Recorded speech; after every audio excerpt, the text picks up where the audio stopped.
Hello everyone, I am Yamini Thukral and I welcome you to Adda 24/7 School। तो बच्चों हमने अपना chapter 9 strategies for enhancement of food production के अंदर तीनों के तीनों सब टॉपिक्स पढ़ लिए थे, animal husbandry, plant breeding and single cell protein and tissue culture. तो लास्ट लेक्चर के अंदर हमने single cell protein and tissue culture देखा था। इन तीनों सब टॉपिक्स को देखने के लिए आप मेरी प्लेलिस्ट में जाके देख सकते हैं। तो आज जो है हम इसके एनसीईआरटी क्वेश्चंस करके इस चैप्टर को वाइंड अप कर देंगे। तो चलिए स्टार्ट करते हैं एनसीईआरटी क्वेश्चन के साथ। So the first question is explain the brief role of animal husbandry in human welfare। तो इस चैप्टर का हमारा पहला सब टॉपिक यही था कि एनिमल हस्बेंड्री क्या होती है ना, यही था। तो animal husbandry basically is the rearing and breeding of the domesticated animals. और ये हम क्यों करते हैं? क्योंकि हमें जो है उनसे यूजफुल प्रोडक्ट्स डिराइव करने होते हैं, है ना। तो हमने जो है इसका जो है ब्रीफ रोल एक बताना है, तो ब्रीफ रोल के अंदर हम इसी को एक्सप्लेन करेंगे, ठीक है। So animal husbandry deals with the caring, feeding and management of domesticated animals. जैसे कि मैंने आपको बताया, it is the rearing and the breeding of the domesticated animals. तो वही है, animal husbandry deals with the caring, feeding and management. उनकी care करना, उनको फीड करना, खाना देना और उनको मैनेज करना, चाहे उनकी डिजीजेस, उनकी क्लीनलीनेस, उनका खाना पीना, रहना सोना, सबको मैनेज करने को हम लोग जो है एनिमल हस्बेंड्री बोलते हैं। So it includes poultry, farming and fishes. तो पोल्ट्री क्या होती है हमारी? बेसिकली जहां से हमें चिकन्स और एग्स मिलते हैं, है ना। डक्स, गीज, ये भी जो है हम यहाँ पे रेयर करते हैं। फार्मिंग के अंदर हमें पता है हमें फार्मिंग के अंदर हमें दूसरे एनिमल्स के थ्रू मिलता है, और फिशरीज के अंदर हमें फिश प्रोडक्ट्स मिलते हैं। तो स्टार्ट करें हम लोग। These animals they are very useful for human beings because, बच्चों जो फार्मिंग के अंदर है basically it is dairy farming. It is what? It is basically dairy farming. और डेयरी के अंदर क्या होता है, हमें मिल्क और उसके प्रोडक्ट्स मिलते हैं, है ना। सो फार्मिंग के अंदर हमारा डेयरी फार्मिंग आ गया, पोल्ट्री के अंदर चिकन्स एंड एग्स आ गया, और फिशरीज के अंदर हमारे सी फूड आ गया, ठीक है। तो आगे हम लोग देखें, so these animals they are very useful for human beings because first they provide products which are used as food like meat, milk, eggs, honey etcetera. जो मीट है बेसिकली हम लोग गोट का खाते हैं ना, गोट का खाते हैं। तो गोट हमारा फार्मिंग में आता है क्योंकि वो डेयरी प्रोडक्ट्स भी देता है। डेयरी प्रोडक्ट्स में क्या देता है वो? हमारा मिल्क। गोट का milk it is very nutritious, very very nutritious. Then milk, eggs, honey, ये सारे के सारे जो है, हनी किससे मिलता है हमें? हनी हमें मिलता है एपीकल्चर यानी बी कीपिंग से। एपीकल्चर भी एक ब्रांच हमने देखी थी ना फिशरीज के साथ साथ में। Apiculture is the bee keeping. तो हमें एपीकल्चर से हनी मिल जाती है, एग्स, मिल्क, मीट, ये सारे के सारे जो है हम एनिमल प्रोडक्ट्स डिराइव करते हैं। There are some other substances obtained from animals which are beneficial to human beings like the wool, silk, leather, beeswax, etc. वूल किससे मिलती है हमें? शीप की रेयरिंग करते हैं ना वूल के लिए, उसके ऊपर से जो है सीजनल वूल उतार लेते हैं, है ना। तो शीप से हमें वूल मिलती है। सिल्क से किससे मिलता है? हमारा मॉथ से मिलता है, सिल्क वॉर्म से, silk worm, leather, bees wax etcetera. तो ये चीजें भी जो है हमें इन एनिमल से मिलती है। So the next question is, if your family owned a dairy farm, what measures would you undertake to improve the quality and quantity of milk production? अगर हमारे पास या फिर आपके पास एक डेयरी फार्म है तो हम क्या क्या मेजर्स जो है लेंगे जिससे कि हमारी क्वालिटी और क्वांटिटी जो है मिल्क प्रोडक्शन की वो अच्छी हो जाए। सो to improve the quality and quantity of the milk production, the following points should be taken care of. सबसे पहला हमारा है proper feeding of the kettle with good quality of the food. अगर हम लोग केटल को अच्छा खाना नहीं देंगे, क्या वो हमें अच्छा दूध देगी? अगर हम लोग एक वैसे ही सोचें कि अगर हम लोग केटल को अच्छा खाना नहीं दे रहे तो क्या वो अच्छा दूध हमें देगी? नहीं देगी। तो सबसे पहला गुड क्वालिटी ऑफ फूड हमें जो है उसे प्रोवाइड करना पड़ेगा, जिससे कि हमें क्या मिले? Good quality of milk, good quality and अच्छी यील्ड में मिले, गुड यील्ड में मिले, ठीक है। Then clean and hygienic environment for cattles. एक क्लीन और हाइजीनिक एनवायरनमेंट मेंटेन करना बहुत बहुत जरूरी है, क्योंकि अगर क्लीन और हाइजीनिक एनवायरनमेंट मेंटेन नहीं होगा तो क्या केटल्स वहां पे सरवाइव कर पाएंगी? नहीं सरवाइव कर पाएंगी। देन है हमारा प्रॉपर मेडिकेशन, उनको प्रॉपरली जो है मेडिसिन प्रोवाइड करना, उनको मेडिकेशंस प्रोवाइड करना, ये भी जरूरी है। तो अभी तक हमने कौन कौन से देखे? सबसे पहले में proper feeding of the cattle with the good quality of food. अगर गुड क्वालिटी ऑफ फूड नहीं होगा तो बच्चों वो जो है हमें अच्छा क्वालिटी ऑफ मिल्क नहीं देगी। क्लीन एंड हाइजीनिक एनवायरनमेंट मतलब एक डिजीज फ्री एसेप्टिक एनवायरनमेंट होना चाहिए, क्योंकि अगर कैटल डिजीज होगी, डिजीज कैटल हुई, तो उसने जो मिल्क डिलीवर किया उसके अंदर भी जो है डिजीजेज होंगे, और आगे जो ह्यूमंस उसको कंज्यूम करेंगे उसमें भी डिजीजेज होंगे। तो इसलिए एसेप्टिक हाइजीनिक कंडीशंस करनी है। फिर then proper medications, disease free होनी चाहिए, मेडिकेशंस अच्छी चलनी चाहिए कि अगर किसी को भी कोई डिजीज हुआ है तो प्रॉपरली उसे मेडिकेशंस के ऊपर रखा जाना चाहिए। Next, veterinary support. Veterinary support क्यों दिया जाता है? वेट क्या होता है हमारा? Basically doctors of animals, doctors of animals, तो यही होते हैं हमारे वेट। तो वेट का सपोर्ट इसलिए होना चाहिए क्योंकि अगर कोई भी डिजीज है, कोई भी प्रॉब्लम फेस कर रही है हमारी कैटल या फिर डेयरी, जो भी हमारे एनिमल्स वहाँ पे रियर किए जा रहे हैं, वो कोई भी प्रॉब्लम फेस कर रहे हैं, तो हमें जो है एक परमानेंट वेट रखना पड़ेगा जो कि सिर्फ उन्हीं की देख रेख में रहेगी, किसी को भी कहीं से लेके कहीं तक कोई एलर्जी ना हो, कोई डिजीज ना हो, जिससे कि जो हम मिल्क प्रोडक्ट जो प्रोड्यूस कर रहे हैं वो बिल्कुल ही डिजीज फ्री हो और बहुत ही अच्छा क्वालिटी का हो। Then selection of good breeds having high yielding capacity combined with resistance to the disease। हमें जो है गुड ब्रीड्स को सेलेक्ट करना है जिनके अंदर बेसिकली क्या होता है? High yielding capacity. क्या होता है? हाई यील्डिंग कैपेसिटी होनी चाहिए, क्योंकि अगर हाई यील्ड होगी तो ही हमको लोगों को फायदा है ना, तो ही हम लोग ज्यादा ह्यूमंस को जो है सप्लाई कर सकते हैं। तो इसलिए हाई यील्ड वाली वैरायटी को सेलेक्ट करना है, अलॉन्ग विद वो डिजीज रेजिस्टेंट होनी चाहिए। जितना ज़्यादा रेजिस्टेंट होगी डिजीज से उतना हमारे लिए अच्छा है कि अगर कोई डिजीज हमारी अननोटिस जा रही है तो वो खुद बॉडी अपने आप टैकल कर लेगी उसकी, और उसको डिजीज नहीं होगी, वो डिजीज फ्री ही रहेगी। Then quality of the breed, जो मैंने बताया कि गुड ब्रीड्स जो है वो रखनी है, क्योंकि गुड ब्रीड्स ही जो है हाई यील्ड देती हैं, हायर प्रोडक्टिविटी होती है, and they display resistant to several diseases. तो ये सारे पॉइंट्स क्लियर हैं कि क्या क्या होना चाहिए।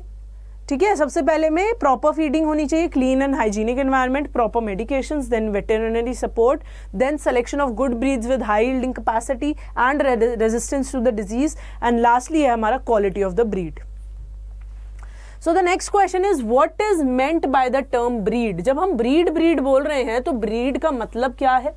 What are the objectives of the animal breeding? Animal breeding के ऑब्जेक्टिव्स क्या क्या होते हैं? ब्रीड होता है हमारा group of animals related by decent and similar in most of the characters like the general appearance, the features, the configuration and so on. तो उसे हम लोग क्या बोलते हैं? ब्रीड बोलते हैं।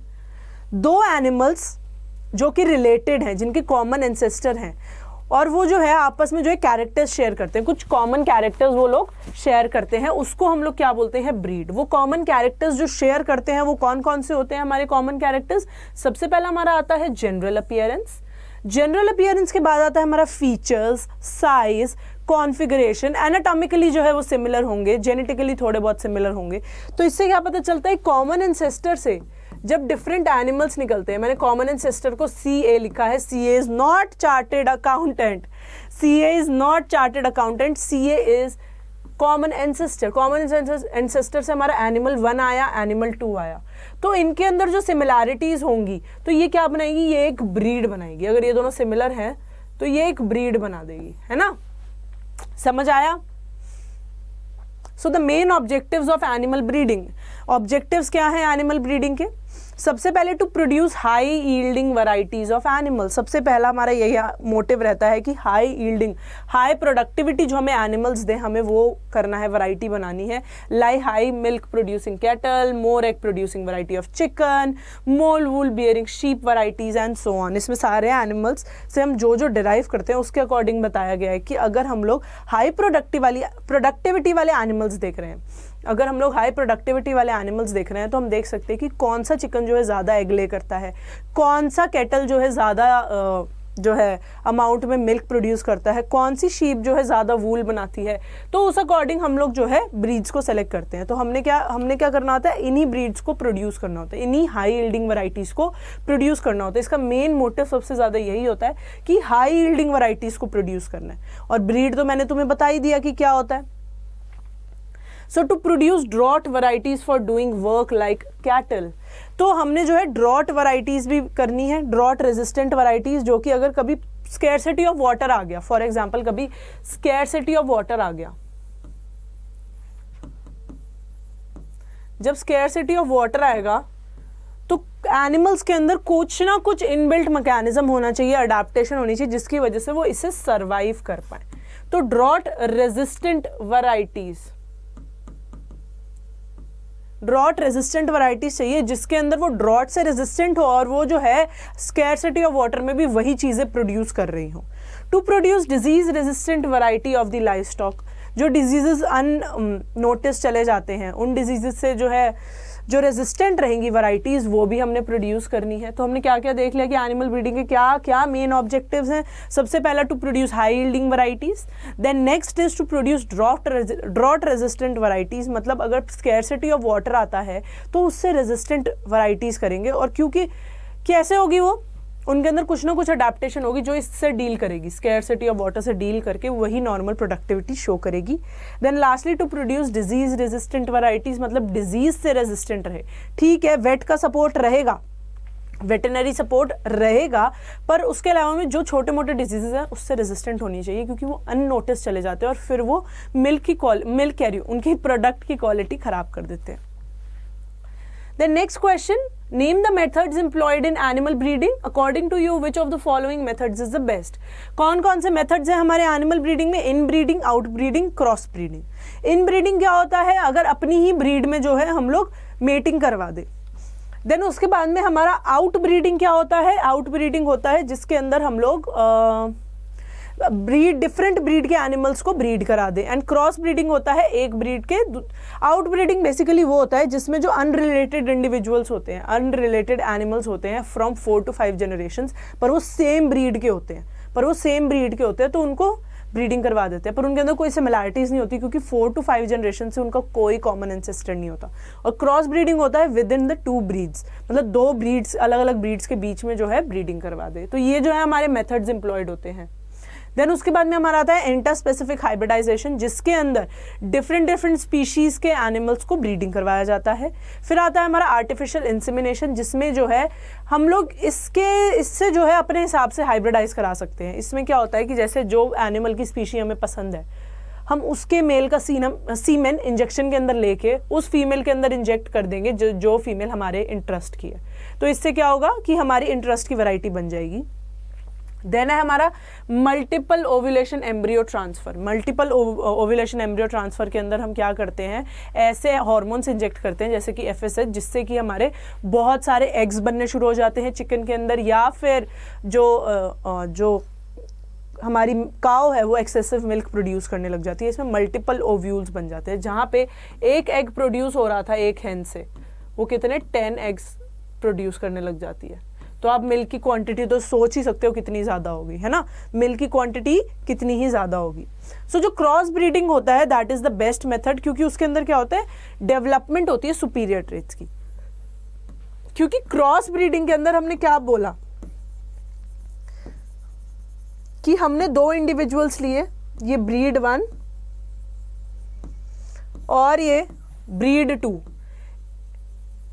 इन दोनों की ब्रीडिंग करवा दी। तो जो हमारा यहाँ पे ऑफस्प्रिंग आएगा, जो थर्ड वाला ऑफस्प्रिंग आएगा, उसके अंदर क्या होंगी, सिर्फ सुपीरियर ट्रेट्स होंगे, क्योंकि हमने ब्रीड 1 का भी जो है सुपीरियर ट्रेट वाला एनिमल ढूंढा है और ब्रीड 2 का भी सुपीरियर ट्रेट वाला एनिमल ढूंढा है, उन दोनों की मेटिंग करवाई है। और तो फिर क्या होगा, जब दोनों के सुपीरियर ट्रेट्स अंदर जा रहे हैं तो ऑफस्प्रिंग कैसा बनेगा, वो भी सुपीरियर ट्रेट्स के बाद साथ बनेगा।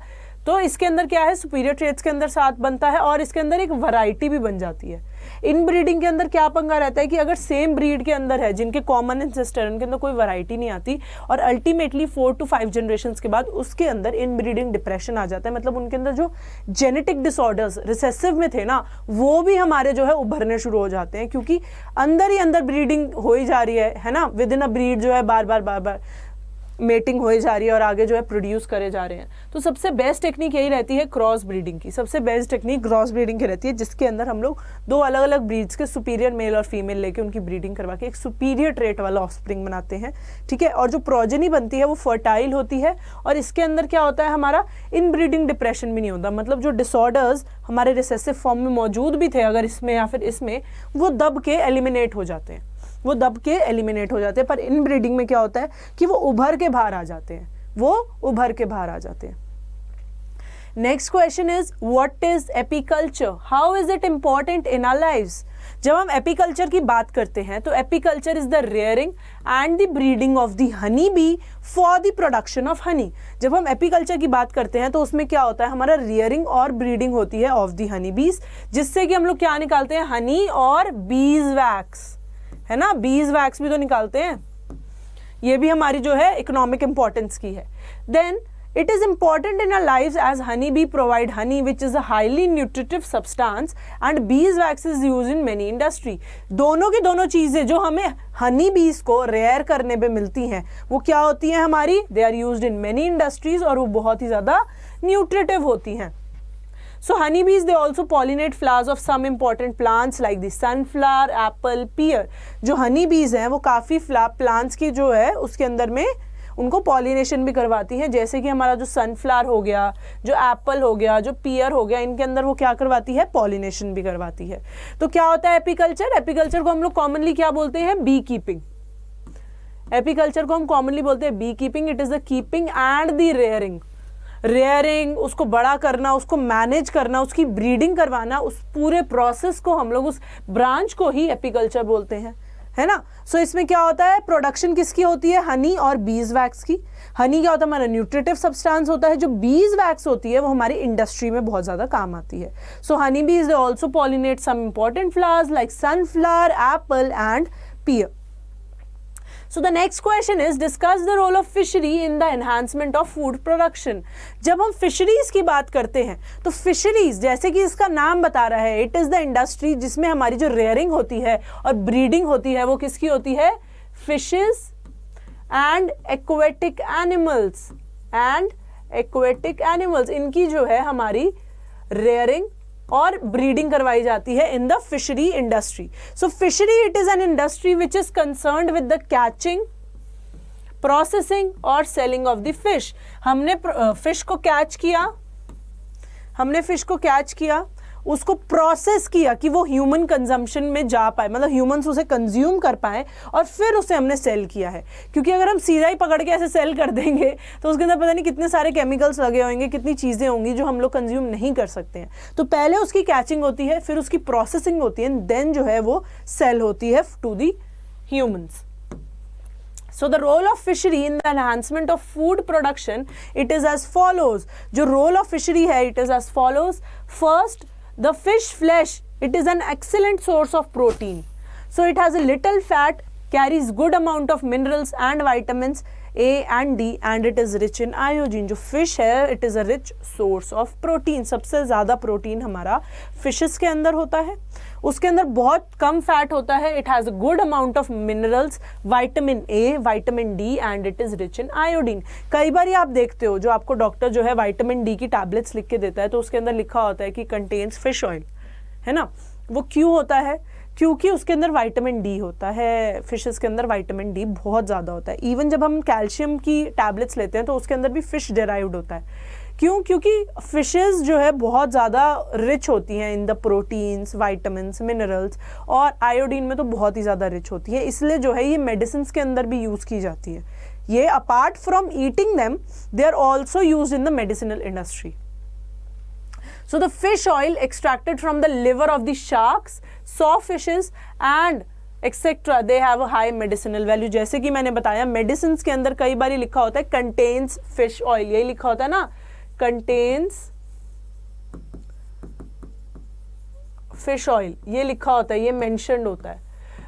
तो जो फिश ऑयल हम लोग एक्सट्रैक्ट करते हैं वो किससे करते हैं, शार्क से करते हैं, सॉफिशेस से करते हैं।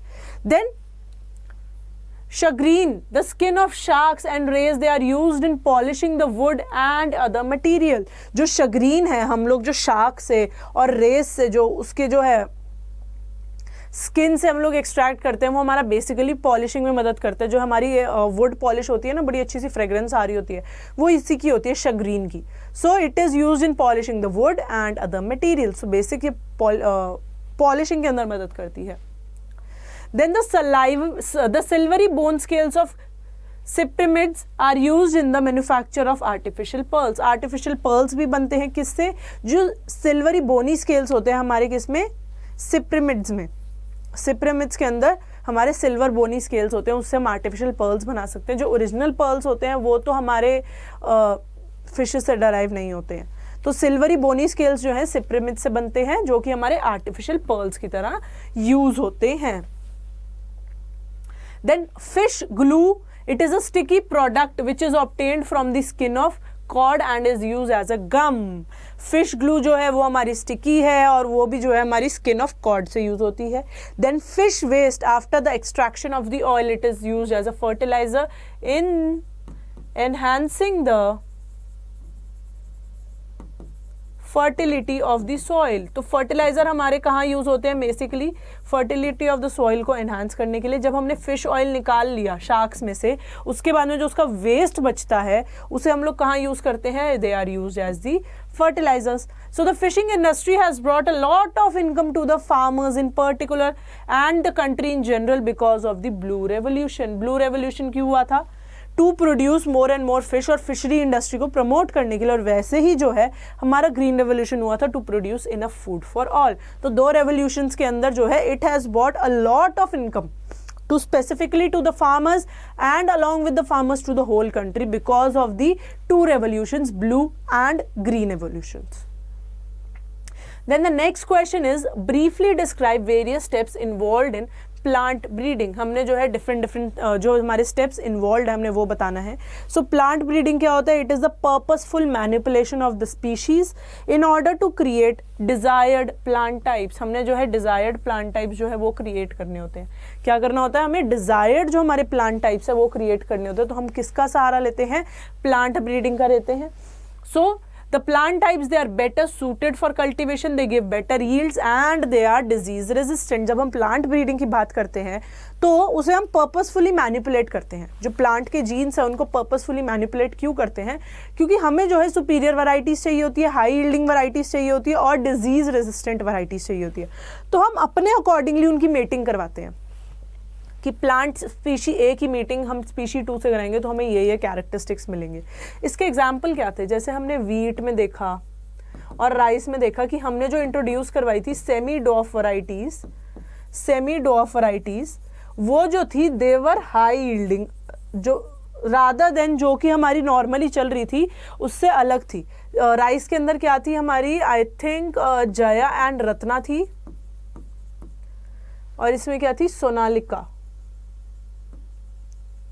जया एंड रत्ना, है ना, ये थी। तो सेमी डॉफ वैरायटीज क्या कर रही थी? हमें हाई यील्ड दे रही थी। तो हमने जो है सेमी डॉफ वैरायटीज को कल्टीवेटर्स को हैंड ओवर कर दिया कि आप सेमी डॉफ वैरायटीज को अपनी क्रॉप प्लांट्स के साथ इनकॉर्पोरेट करो, तो इसकी जो वैरायटी आएगी ये हाई यील्डिंग थी। So the given flow chart it shows various steps involved in the plant breeding. हम लोग जो एक बार फ्लो चार्ट को देख लेते हैं कि उसके अंदर हमारे वेरियस स्टेप्स क्या हैं प्लांट ब्रीडिंग को करने के। सो जब हम स्टार्ट करें सबसे पहला जो है हमारा स्टेप होता है creation of the genetic variation. सबसे पहले जो है हमें क्रिएशन करनी होती है जेनेटिक वेरिएशन की by mutation, polyploidy, tissue culture, genetic engineering, domestication, plant introduction, hybridisation, germ plasm collection. हम एन नंबर ऑफ मेथड से जो है ये क्रिएट कर सकते हैं जेनेटिक वेरिएशन। उसके बाद में हम लोग सेलेक्ट करते हैं कि कौन सी वेरिएशन हमारे काम की है और उन दो वेरिएशंस को हम लोग मेट करवाते हैं। देन उसके बाद में क्या होता है? यहाँ पे होगा हमारा क्रॉस हाइब्रिडाइजेशन। सिलेक्शन के बाद हमारा होगा क्रॉस हाइब्रिडाइजेशन। उसके बाद में हमारा आएगा इवैल्यूएशन और and release as a variety. उसके बाद में जो हमारा क्रॉस हाइब्रिडाइजेशन से ऑफस्प्रिंग आया है उसकी इवैल्यूएशन करेंगे और उसको फिर रिलीज करेंगे एज अ वेराइटी, और उसके बाद में सीड मल्टीप्लिकेशन एंड डिस्ट्रीब्यूशन। तो बच्चों ये है हमारे basic steps which are involve in the plant breeding. So the next question is explain what is biofortification.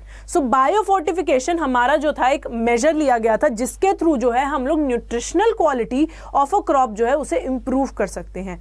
Nutritional quality of a crop को इम्प्रूव कर सकते हैं by increasing the amount of proteins, fats, vitamins, minerals and micronutrients. Basically it is involved in improving the public health. तो जब हम biofortification की बात करते हैं तो उसके अंदर हम लोग क्या करते हैं कि quality of the crop enhance करते हैं। उसके अंदर जो vitamins, minerals, proteins, carbohydrates, fats हैं उनका कंटेंट बढ़ाते हैं जिससे कि हम लोग जो है पब्लिक हेल्थ को इम्प्रूव कर सकते हैं। सो the next question is which part of the plant is best suited for making virus free plants. जैसे कि हमने देखा था कि अगर कोई plant it is in diseased condition, अगर कोई plant is in diseased condition तो उस कंडीशन के अंदर क्या होता है कि meristem it is disease free, यहाँ पे वायरस जो है अटैक ही नहीं करता, ये डिजीज फ्री रहता है। हमारा जो मेरिस्टम वाला पार्ट है, जो मेरिस्टम वाला पार्ट है, ये हमारा डिजीज फ्री रहता है। सो जब हमसे पूछा जाए कि which part of the plant it is best suited for making virus free plants, क्यों? क्योंकि अपाइकल और एक्सिलरी मेरिस्टम्स जो होते हैं, रूट अपाइसिस पे एंड देन शूट अपाइसिस पे जो भी हमारे मेरिस्टम्स मौजूद होते हैं, they are the best parts of the plant to make virus free plants, and this is because the rate of division of meristematic cell it is higher than the rate of multiplication of the virus। इसी वजह से virus जो है उसे infect नहीं कर पाता। अगर ये इन्फेक्टेड नहीं होते तो मेरिस्टम से हम पूरा प्लांट ग्रो कर सकते हैं। मेरिस्टम के अंदर इतनी ज़्यादा कैपेबिलिटी होती है सेल डिवीजन की, वायरस से जल्दी वो मल्टीप्लाई करता है और वायरसेस जो है इसे इन्वेड नहीं कर पाते और वो वायरस फ्री रहता है। क्यों वायरस फ्री रहता है? क्योंकि वायरस जितनी देर में मल्टीप्लाई करता है उससे डबल टाइम, मतलब उससे बहुत गुना ज़्यादा जल्दी जो है हमारा मेरिस्टम डिवाइड करता है, तो वायरस जो है नए मेरिस्टमेटिक सेल्स के अंदर इन्वेड ही नहीं कर पाता। तो अल्टीमेटली जो हमारे मेरिस्टमेटिक सेल्स हैं वो वायरस फ्री रहते हैं, जो मेरिस्टमेटिक सेल्स हैं वो वायरस फ्री रहते हैं। Hence, meristematic cells they are free of virus, although the whole plant it is infected with virus, पर जो meristematic जो हमारे cells हैं वो हमेशा free of virus रहेंगे। So with the use of meristem, a healthy plant it can be recovered from a diseased plant through the micropropagation। micropropagation में क्या होता है, हम explant मतलब plant का कोई भी cell ले लेंगे, जैसे यहाँ पे हमने meristem की बात करी, और उससे क्या करेंगे, fully grown प्लांट, उससे जो है पूरा का पूरा जो है प्लांट ग्रो कर जाएगा। इस टेक्निक को हम लोग क्या बोलते हैं, ये हमारा अंडर आता है मेरिस्टेमेटिक कल्चर के। मेरिस्टेमेटिक कल्चर ये टिश्यू कल्चर के अंदर ही आता है, मेरिस्टेमेटिक कल्चर, और इस टेक्निक को बोलते हैं हम लोग माइक्रो प्रोपगेशन, जिसमें हम एक पार्ट ऑफ द प्लांट से पूरा का पूरा प्लांट फॉर्म कर सकते हैं। तो माइक्रो प्रोपगेशन हमारी टेक्निक है और किसके अंडर आती है, ये मेरिस्टेमेटिक कल्चर के अंदर। मेरिस्टेमेटिक कल्चर के अंदर यही होता है कि मेरिस्टम से हम लोग पूरा का पूरा प्लांट ग्रो कर सकते हैं। So the next question is, what is the major advantage of producing plants through micropropagation? जब हम micropropagation की बात करते हैं तो इसकी major advantage क्या है? So micropropagation जैसे कि मैंने अभी पिछली स्लाइड के अंदर बताया क्या होता है, it is the method where new plants they are produced in a shorter duration with the help of plant tissue culture technique। कैसे होता है, हम कोई भी एक part of the plant लेंगे और उसको जो है उससे हम लोग पूरा प्लांट बनाएंगे। इस प्रोसेस को हम लोग क्या बोलते हैं, माइक्रो प्रोपगेशन। और जो प्लांट का हम लोग पार्ट लेते हैं वो क्या होता है, हमारा एक्सप्लांट होता है। So the major advantages they are as follows. A, micro propagation it helps to propagate large number of plants in relatively short amount of time. अब अगर हम नॉर्मल टेक्निक से चलें, कि अगर हम कल्टिवेशन वाली टेक्निक से चलें, तो अगर हम प्लांट को बोने रखते हैं, सो करते हैं, तो वो कितने टाइम में उगेगा, एक प्लांट उगेगा, फिर उसके बाद हम दूसरा लगाएंगे, फिर दूसरा उगेगा, बहुत टाइम लग जाएगा। इसमें क्या होता है, साइमल्टेनियसली बहुत सारे प्लांट्स को ग्रो करने रख देते हैं फ्रॉम देयर एक्स प्लांट्स, है ना, तो प्लांट्स बहुत जल्दी जल्दी ग्रो करते हैं। So it propagates large amount of plants. Second, the resultant plants they are identical to the parent. उसको क्या बोलेंगे हम लोग, सोमा क्लोन्स। उसको क्या बोलेंगे, सोमा क्लोन्स। कि जो हमारे प्लांट्स प्रोड्यूस हो रहे हैं, जो रिजल्टेंट प्लांट्स है, they are identical to their parent plants. क्योंकि पेरेंट प्लांट से ही पूरा का पूरा जो है ऑफस्प्रिंग प्लांट आया है ना, तो वो जेनेटिकली बिल्कुल आइडेंटिकल होता है। कैसे आइडेंटिकल होता है, जेनेटिकली। जेनेटिक मेकअप दोनों का ही सेम होता है। So that's why they are known as somaclones. What are they called? Soma clones. So the production of disease resistant crops, इससे हम लोग जो है जो disease resistant crops हैं वो बना सकते हैं, क्योंकि हम एक्सप्लांट उसका लेंगे जो कि disease resistant है और उसी को ग्रो करके बनाएंगे, तो हमारे क्या बन जाएंगे, disease resistant crop की वैरायटी बन जाएगी।